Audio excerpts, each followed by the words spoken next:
So, hi, what's up everybody? I hope you're all having a really good day. I'm in the UK at the moment. It was sunny, but now it's pretty rainy weather. But basically, I'm going to discuss something today which might be a little bit controversial. I'm not sure, and I hope that my video doesn't get taken down for this.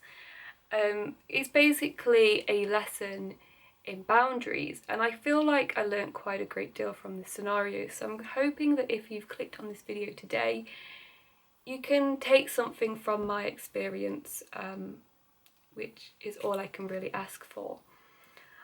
So I'm going to start the story with just saying that things didn't exactly go how I thought they would, but I was right about the situation and I was surprised that I was right about it. So basically it started a little while ago. So I was on Hinge, and if you don't know, Hinge is just a dating app. And I was talking to this guy, and he was really, really nice. We were talking for a little while. As we were talking, I really, really, really got on with their personality. They were exactly my vibe. Their viewpoints were all the same as me. And basically, I got a red flag. I got one red flag, okay? And I'm quite a intuitive person, and I will get red flags very, very easily. And to be honest, sometimes it doesn't come to anything. It's hard to know if it's just me being over the top. So they said one sentence. They said something like, we were talking about messaging, and they said they don't like it when people leave them on red. And I'm a fully fledged adult. I leave people on red all the time because I'm busy, I'm at work, or I've always got stuff going on. I cannot answer messages as soon as they come up, and it seemed kind of weird that somebody would actually take offence to that. But I thought it was quite a small thing, but you know, the red flag came up nevertheless, but I left it at that. We didn't talk for a little while, which was fine, and they came back.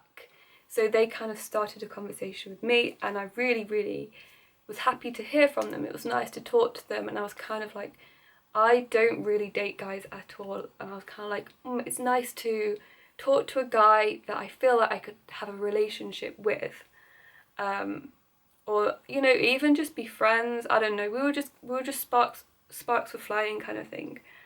And then they kind of got into some very sensitive issues very, very quickly. They were telling me how they had sort of like attachment disorders. They said they had a God complex. They said, you know, their mental health was really, really bad. Now I study mental health, so of course I'm going to be very, very, very like sensitive to these issues. And it was a really difficult position to be put in, because I didn't know the person. We hadn't met. I didn't know them outside of this app, and it was kind of this war between being, you know, sensitive to a person's needs, and also not feeling like I should be the one to help. And I know it's got this kind of horrible feeling of, is this, whose responsibility is this? Is this now my responsibility? And obviously I'll be an open ear, of course. So I was, you know, I kind of went with it. I told them all of the things that they needed to do to get help. I just gave them sort of advice that I would, you know, give anybody struggling with mental health problems.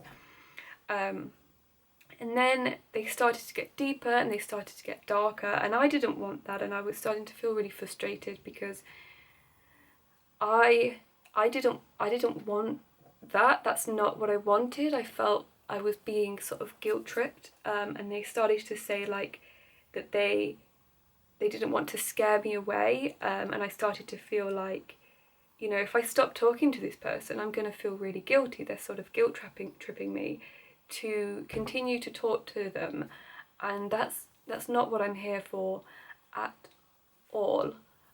So that was quite a difficult position to be in, and it really did just make me think a lot about the way that men expect women to be very, very emotionally intelligent, and they expect them to carry all of the things that they're dealing with. And I find it this really odd phenomenon, that women sort of have to take this role of a therapist. After talking to a guy for like a week, it's I don't think it's healthy. It kind of felt like, if I had a very unhealthy tendency to want to help people without even respecting my own personal boundaries, then yeah, that would maybe be like a very enticing offer, to have someone open up to you about their problems. But for me, it's like work.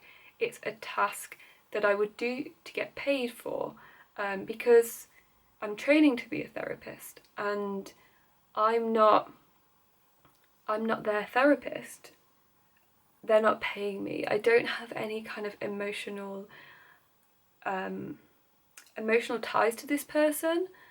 So I ended up, basically, after a lot of thought and a lot of thinking about it, I kind of put a stop to it, and I just said to them that they need help that they're not going to get from Hinge, and I'm not going to be the person who's going to be able to help them. And I kind of felt like if they did want a relationship with me, telling me about all of their issues and expecting me to be a therapist before I'd even met them was a lot to ask of a person. And even though it's difficult, because you do need to be empathetic as well, it's okay to recognise that somebody is not even considering your needs before they even open up to you. They're not considering your own mental health. They're not considering your time restraints. They're not considering that this will make you very, very uncomfortable. And I do have quite a naturally empathetic personality, and people tend to open up to me very, very quickly. And it's fine, because I'll always try and be there for people. But sometimes it's just too much to ask, especially if you just want to go on a date and you don't really want this kind of level of seriousness. And basically, I just wanted to discuss this because I felt like a bitch afterwards. I told him and stuff that I didn't want to talk to him anymore, and afterwards I felt like I was going to have to live my life, as a cruel, cold-hearted person, and I felt really, really bad about that. But kind of upon reflection, I realised what I did was I asserted some very, very healthy boundaries. And to be honest, even though it is bad, I felt kind of empowered afterwards. And basically, the lesson is that as women, we shouldn't be expected to carry the burden of somebody's emotional trauma all the time. It's okay sometimes. If I had a friend who was in need, of course I would help them, or I would try and help to get them help.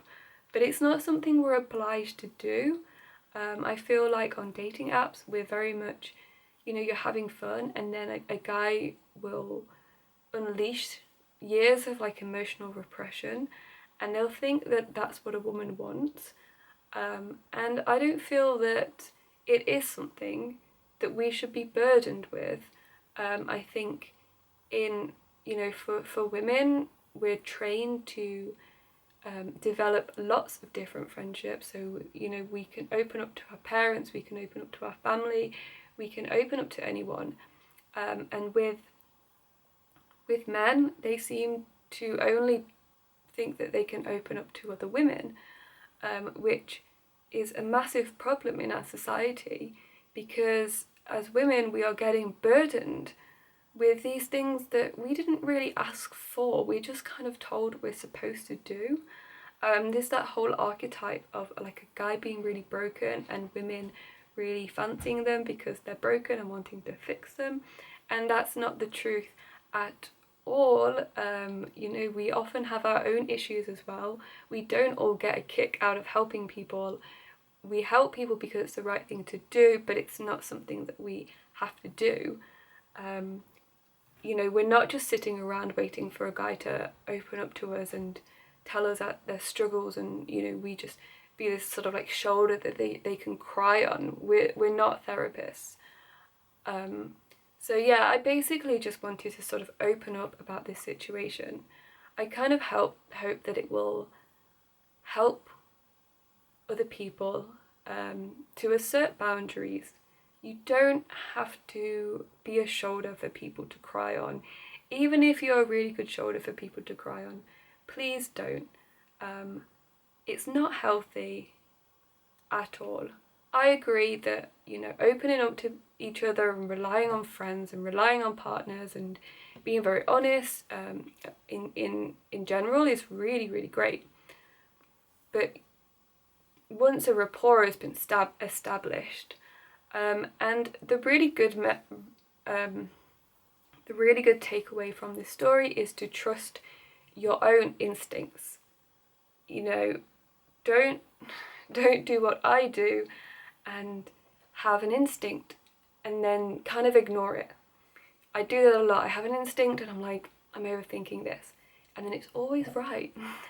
So I really, really recommend to, just go with that gut feeling. You know, use your intelligence and trust your intelligence. Create boundaries. You know, don't have that kind of sense of like, I have to help somebody who's broken because that's in society what I'm trained to do, that's what I need to do. And it's very archaic. And if you're a guy watching this video, remember that women don't want to hear your shit all the time. It's not endearing for us. It's not really sweet. It's difficult. It's hard work. It's difficult to actually cope with. And it's something that people get paid a lot of money for. So yeah, basically, men, we are not your therapists, and that's me out. And I hope you enjoyed this video. I hope you don't think I'm as much of a bitch as I thought I was. But after some thinking, I'm not really a massive bitch. And yeah, so I'm going to leave it at that. Let me know your thoughts in the comment. If you've had a similar situation, I would love to hear it. So just let me know. Thank you.